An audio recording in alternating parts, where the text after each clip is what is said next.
J'aime bien contempler le vide, et surtout découvrir ce que je crée de ce vide.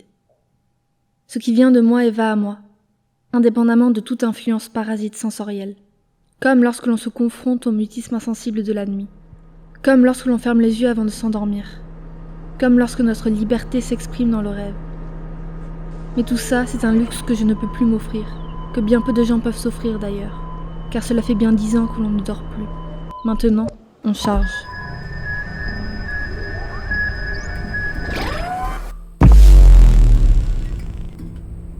Productivité et consommation, ce sont les mots d'ordre actuels. Toute plage temporelle doit y être consacrée. Ces principes sont maintenant érigés au rang de dogme. Consommation, productivité, consommation. J'ai presque oublié la sensation de réveil. Dormir, cette ultime barrière humaine a longtemps résisté à toute tentative de rentabilisation efficace. Mais rien n'arrête la recherche de profit. Ils ont finalement réussi à marchandiser le sommeil, et mieux encore, à le supplanter. Morphée n'avait qu'à bien se tenir. Le temps de travail était sans cesse rallongé, surtout depuis que l'on peut se passer du temps assigné à dormir.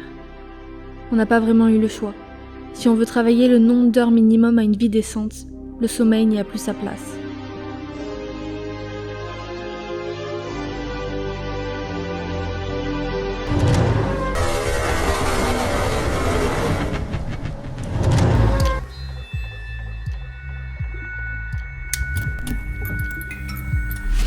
À la place, on se rend dans des stations une fois par semaine et on se branche des câbles, des sondes. L'organique a été supplanté par l'électronique, le naturel par l'artificiel. On prône le progrès de se détacher de l'emprise de la nature. On se dope sur une vie entière.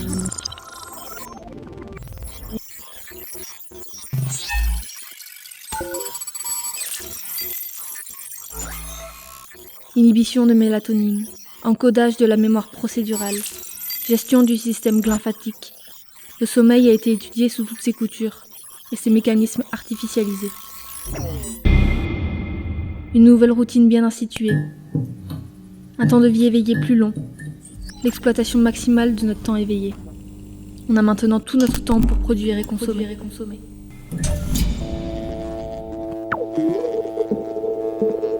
Mais ce n'est pas tout, car évidemment, comme tout service, il faut payer.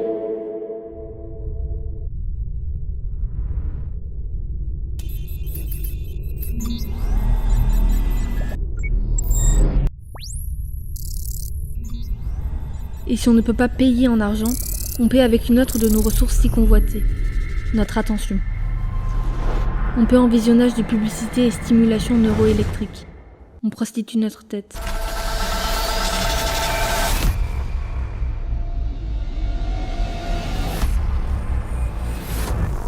Aujourd'hui, c'est presque normal.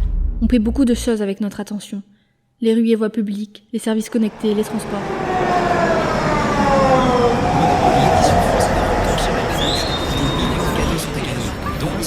Et ceux qu'on descende sous terre ou qu'on lève la tête.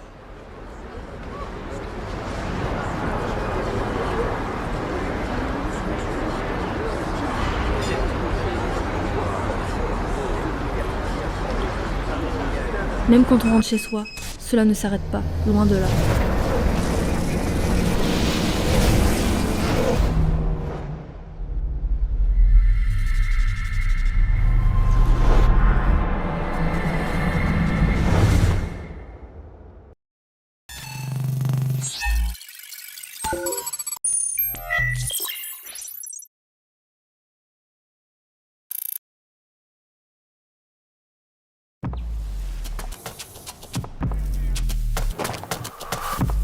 Pour les plus précaires, même leurs fenêtres sont infestées. Apparemment, ça permet de baisser le coût des loyers.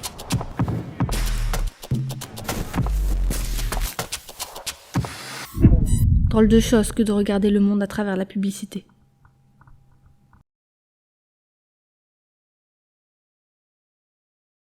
Moi, c'est comme si je n'avais plus le contrôle de ce sur quoi je veux orienter mes pensées. Mes perspectives se limitent à l'impact des informations et contenus desquels on m'assène. Mon imaginaire est façonné par l'empreinte du capitalisme cognitif environnant. Aucune pause. Les sollicitations s'acharnent. Moi, je veux juste retrouver le calme du sommeil. Mais le sommeil, le silence et le vide, c'est une affaire de classe.